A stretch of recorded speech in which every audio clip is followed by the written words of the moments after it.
भय का साम्राज्य रहता है सदा। कभी संपत्ति के नाश का भय, कभी अपमान का भय, कभी अपनों से छूट जाने का भय। इसीलिए भय का होना सबको स्वाभाविक ही लगता है। क्या कभी विचार किया है, जो स्थिति अथवा वस्तु भय को जन्म देती है, क्या वहीं से वास्तव में दुख आता है?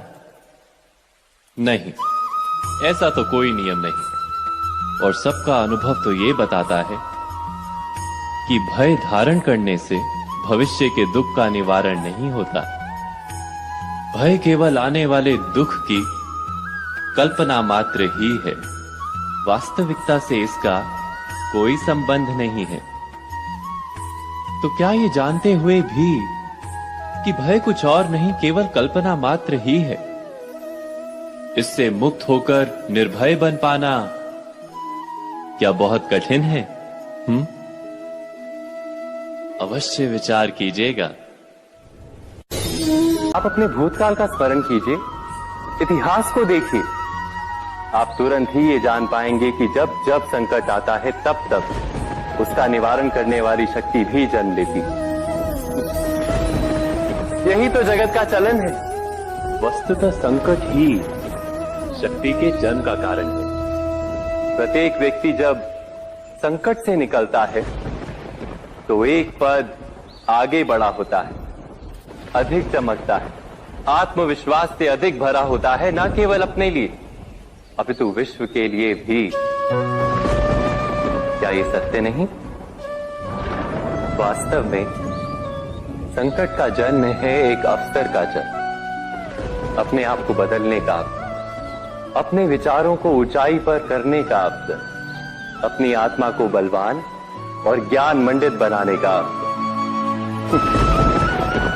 जो ये कर पाता है उसे कोई संकट नहीं होता, किंतु जो ये नहीं कर पाता वो तो स्वयं एक संकट है विश्व के लिए। विचार कीजिए।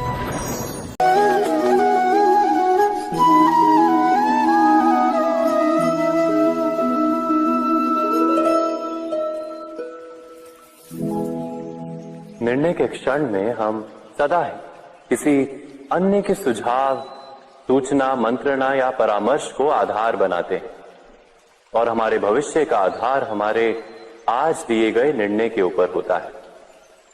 तो क्या हमारा भविष्य किसी अन्य के परामर्श, किसी अन्य के सुझाव का फल है? क्या हमारा संपूर्ण जीवन किसी अन्य की बुद्धि का परिणाम? क्या हमने कभी विचार किया है? सबका अनुभव है कि भिन्न भिन्न लोग एक ही स्थिति में भिन्न भिन्न परामर्श देते हैं। मंदिर में खड़ा भक्त कहता है कि दान करना चाहिए और चोर कहता है यदि अवसर मिले तो इस मूर्ति के श्रृंगार चुरा। धर्म से भरा हृदय धर्ममय सुझाव देता है और अधर्म से भरा हृदय अधर्म का परामर्श देता है। धर्ममय सुझाव का स्वीकार ही मनुष्य को सुख की ओर ले जाता है, किंतु ऐसे परामर्श का स्वीकार करना तभी संभव होता है जब हृदय में धर्म हो। अर्थात किसी का सुझाव अथवा परामर्श स्वीकार करने से पूर्व स्वयं अपने हृदय में धर्म को स्थापित करना क्या आवश्यक नहीं? स्वयं विचार कीजिए।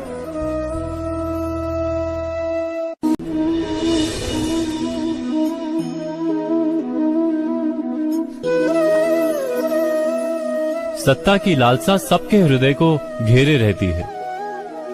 प्रत्येक व्यक्ति अपना एक राष्ट्र निर्मित करने का प्रयत्न अवश्य करता है। फिर वो राष्ट्र गुरु राष्ट्र की भांति बहुत बड़ा हो या फिर अपने परिवार तक सीमित हो, वो सत्ता प्राप्त करने का प्रयास अवश्य करता है। किंतु सत्ता का वास्तविक रूप क्या है?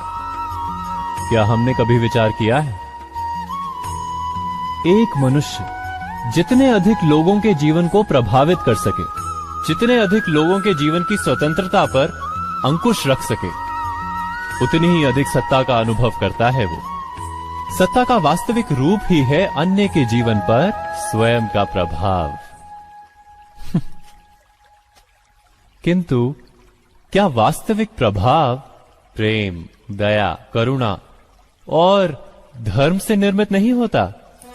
जब भी मनुष्य कठोरता और अधर्म से सत्ता प्राप्त करने का प्रयत्न करता है, तब वो दूसरों के हृदय में विरोध अथवा विद्रोह को जन्म देता है।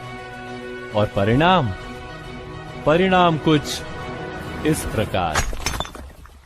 हाँ, कुछ समय के लिए वो स्वयं को प्रभावी और शक्तिशाली अवश्य पाता है, किंतु वो वास्तविक सत्ता नहीं। यही कारण है कि भृगु और वशिष्ठ जैसे ऋषियों की आज भी पूजा की जाती है, रावण और हिरण्यकशिपु की नहीं। इस पर तो आप विचार अवश्य करें। सत्य कहा ना?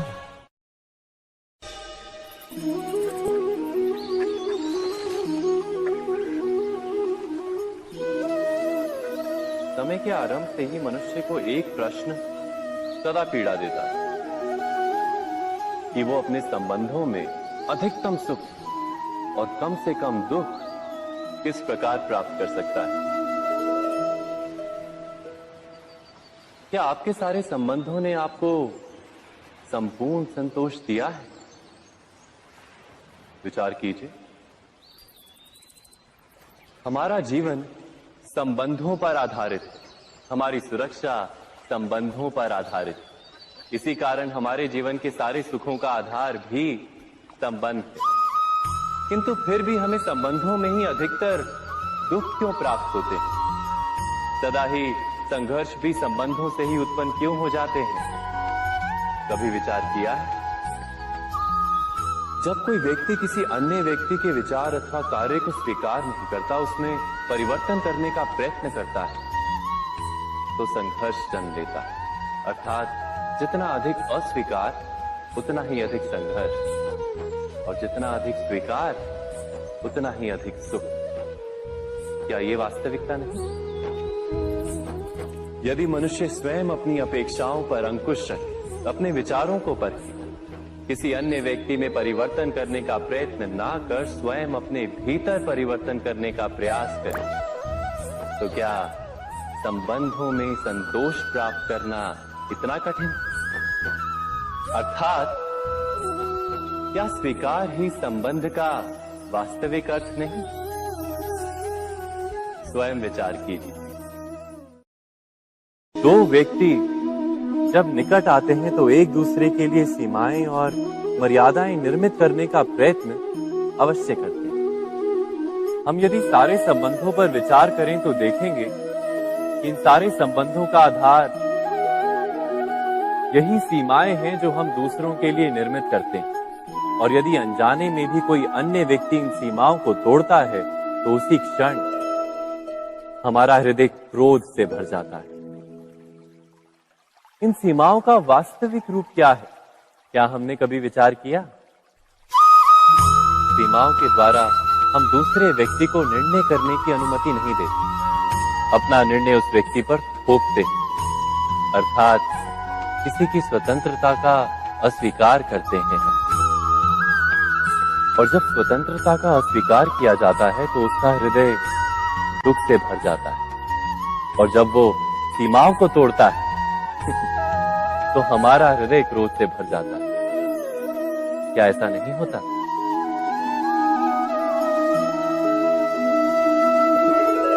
पर यदि एक दूसरे की स्वतंत्रता का सम्मान किया जाए तो किसी मर्यादाओं या सीमाओं की आवश्यकता ही नहीं होती। अर्थात जिस प्रकार स्वीकार किसी संबंध का देह है, क्या वैसे ही स्वतंत्रता किसी संबंध की आत्मा नहीं? स्वयं विचार कीजिए।